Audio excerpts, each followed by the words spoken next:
SR সংক্রান্ত হয়রানির অভিযোগে কালিয়াচক এক ব্লক বিডিও অফিসে কংগ্রেসের ডেপুটেশন। এসআর সংক্রান্ত একাধিক সমস্যার জেরে কালিয়াচক এক ব্লকের সাধারণ মানুষ চরম ভোগান্তির শিকার হচ্ছেন। এই অভিযোগ তুলে বৃহস্পতিবার কালিয়াচক এক ব্লক উন্নয়ন আধিকারিক বিডিওর কাছে ডেপুটেশন দিল কংগ্রেস। সাধারণ মানুষের পক্ষ থেকে এদিন লিখিতভাবে অভিযোগপত্র জমা দিয়ে অবিলম্বে প্রশাসনিক হস্তক্ষেপের দাবি জানানো হয়। ডেপুটেশনে উপস্থিত ছিলেন দক্ষিণ মালদা সাংসদ ঈশা খান চৌধুরী। তিনি বলেন, নির্বাচন কমিশনের ওয়েবসাইটে বাংলা সংস্করণ সঠিকভাবে কাজ না করায় ইংরেজি থেকে বাংলা নাম রূপান্তরের সময় প্রায় 80% ভোটারের নামের বানান ভুল হয়ে যাচ্ছে। এর ফলে সাধারণ মানুষ চরম বিভ্রান্তির মধ্যে পড়ছেন।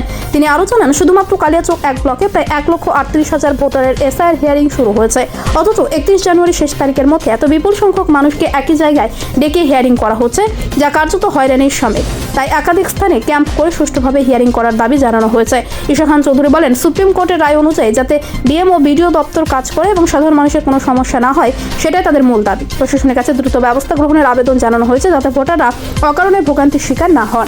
আমাদের ডিস্ট্রিক্ট জেলা কংগ্রেস এবং আমাদের কালিয়াচক 1 ব্লক কংগ্রেস মিলিয়ে আজকে ডেপুটেশন করেছি।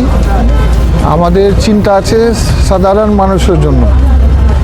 1,38,000 এটা জয়েন্ট বিডিওর ফিগার হিয়ারিং চলছে আমাদের কালিয়াচক 1 ব্লক। এত হিয়ারিংস কী করে এত কম সময় তো আরও 31 ফেব্রুয়ারি অবধি। আমাদের 1 নম্বর প্রশ্ন যে এত কম সময়ে এরা হিয়ারিংস, সরকার কি হিয়ারিংস, এখানে এই ব্লকে একটা মাত্র হিয়ারিং সেন্টার আছে আমাদের কালিয়াচক হাই স্কুল, এত কম সময়ে কি শেষ করতে পারবে 7 দিনের মধ্যে? ইমিডিয়েটলি আমাদের যে সুপ্রিম কোর্টের রায় এসছে এরা তো ফলো করছে না, ডিএম এবং বিডিওরা ফলো করছে না। এখানে সেন্টার বাড়াতে হবে, মিনিমাম 3-4টা সেন্টার করতে হবে, যাতে হিয়ারিংগুলো তাড়াতাড়ি হোক, কারণ সময় নেই। কেন একটা মানুষের নাম বাদ যাবে কেন? এটা আমাদের ফার্স্ট দাবি। আর সেকেন্ড দাবি যে বিভিন্ন সুপ্রিম কোর্ট ডাইরেক্টিভস যে এসছে ওইগুলি ইমপ্লিমেন্ট করতে হবে।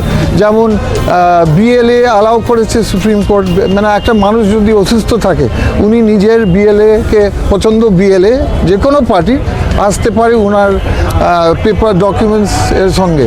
তাছাড়া একটা কি মেন রায় ছিল যে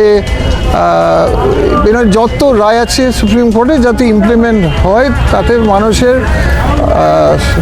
সমস্যা না হয়। ইমিডিয়েটলি এগুলো চালু করতে হবে।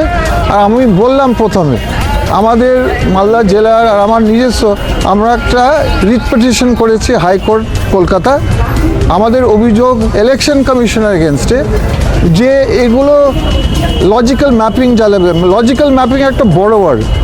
লজিক্যাল ম্যাপিং মিনস খুব সিম্পলি যে আপনার নাম যে এসছে লিস্ট সেটা আপনার ডকুমেন্টের সঙ্গে ম্যাচ করছে না। কেন ম্যাচ করছে না আমরা জানতে পেরেছি সরকারি কর্মচারীর কাছ থেকে। ম্যাক্সিমাম 80%-এর অ্যাবাভ ম্যাচ হচ্ছে না এই কারণে যে ইসিআই ইলেকশন কমিশনের সফটওয়্যার ডিফেক্টিভ আছে, বাংলা পড়তে পারে না বন্ধুগণ।